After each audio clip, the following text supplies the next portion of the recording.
Hi guys! Good evening sa inyong lahat, mga ka-Reals. Actually, andito ako ngayon upang ipapakita ko sa inyo kung ano ang sikreto ko para mag-maintain yung puti mo or gano'n, para mas mapumuti ka, di ba? At sinong gustong pumuti. Ito na guys, panoorin nyo ako at mag-comment kayo sa gusto at interested at nakakamura ka. So, ito guys, ito yung sikreto ko. Sabon lang, kahit anong sabon, basta hiyang sa skin mo ha. Siyempre, of course, at ito yung nakakaputi naman talaga to. Kojic yung gamit ko. Kahit ano, basta hiyang ha. At saka, ito yung kalamansi. Kung siyempre, pigain mo to. At ito, hindi mawawala to. Ito yung maging mas parang makintab yung skin mo. Ayun. Gatas. Powder lang to guys. Dalawang ginagamit ko. Every gagawa ko. Dadalawang ginagamit ko. Kahit anong gatas, basta powder lang. Kasi powder naman talaga ginagamit ko guys. So guys, actually may nagawa na ako. Ito guys. Actually, hindi pa siya as in tunaw yung sabon. So, kailangan ko pang tsatsagaan hanggang matunaw. At saka yung maging katulad siya sa lotion na malapot. Yan, ito. Hindi pa masyadong malapot kasi hindi pa nga tunaw yung sabon. So, kailangan ko pa mag-antay hanggang matunaw yung sabon. Hindi naman talaga kasi mas tagal kasi sabon matutunaw ng mabilis yan. At saka yun guys, sa interesado lang gustong pumuti at mag-maintain yung puti at nakakamura. Sorry. So, ayan. Before ka nabulol na ako.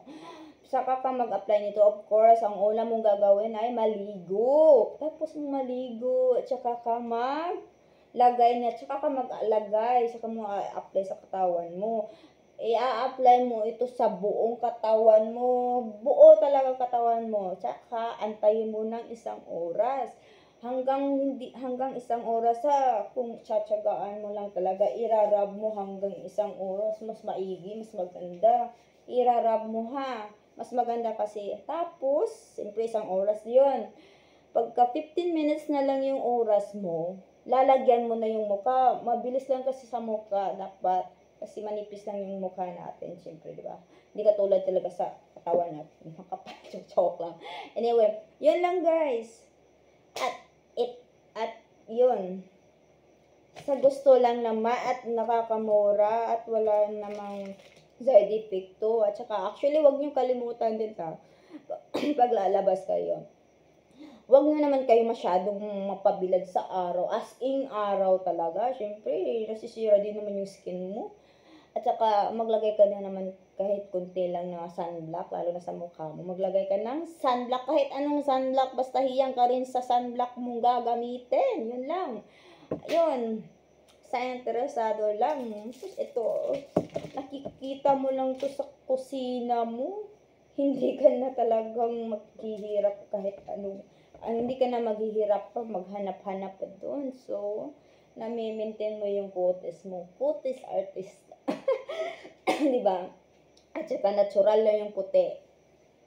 Tsaka yan guys, yun lang guys, kung sinong gustong interesado at saka yung hindi nyo naintindihan ng mga sinabi ko ngayon, mag-comment lang kayo. So, siyempre sasagutin ko kasi sabi ko mag-comment kayo kung hindi nyo naintindihan. So, mag-comment kayo at sasagutin ko at ituturo ko sa inyo kung paano gawin. So, yan guys. Thank you guys and thank you for watching. Hope magnood kayo. Manunood kayo. Ito lang naman yung sekreto ko. Kita nyo naman, skin ko, maputi na siya. Ito lang. At saka, nakalimutan ko, by the way, nakalimutan ko. Mas maganda pag magamit ka nito sa isang linggo, 3 beses, or tamad kami, 2 beses lang. Ako, minsan tamad ako. Sa isang linggo, 2 beses lang ako gumagamit nito. Okay? And that's all guys. Thank you for watching. Comment lang. Okay. Thank you so much.